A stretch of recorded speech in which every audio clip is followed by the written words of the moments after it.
as an English person who is interested in Anglo-Saxon history, I'll never stop finding it funny when other English people, and often Americans, define themselves as being Anglo-Saxon. Because what is it about the Anglo-Saxons you identify with? If we pretend that the Anglo-Saxon nobility, like all the higher-ups who like represent who controls your society, were wiped out, almost over 1,000 years ago, and replaced by a bunch of weird French cunts. These were Vikings who chose to be French, by the way. Even in general, getting their shit rocked by a bunch of grumpy, rapey Danes for hundreds of years under the Dane law. And even then, pushing out the Vikings with Alfred the Great wasn't even fully successful because they were still doing raids. So is that what you're proud of? I doubt it, because the Anglo-Saxons, the most famous thing they ever did was lose repeatedly.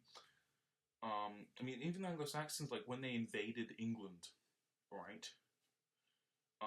It wasn't as if they beat the Romans, because they had been constantly repelled by the Romans until the Romans had to leave to go save the Western Roman Empire. It wasn't even Western Rome at this point, was it? It was still just the Roman Empire. Which is great. And then at that point, they were able to, invade.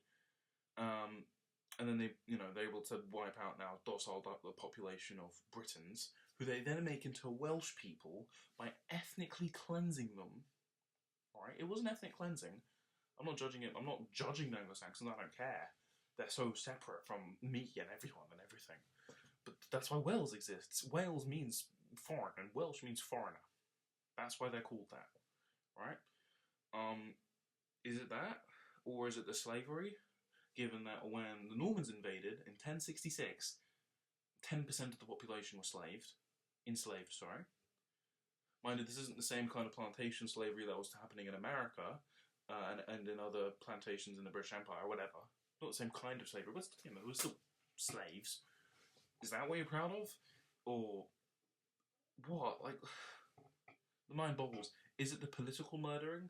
Is it, figures like Godwin, coming in, and before Edward the Confessor can get there, he kills Edward the Confessor's brother for, trying to take the throne and, stabbing out his eyes and everything, and, being a general hip shit. Is it that? I don't know. Like, the only persisting thing with the Anglo-Saxons is that they transformed into Anglo-Normans, through the peasantry, mind you. And this was simply through the peasantry just wanting to be left alone and wanting to just continue doing their job.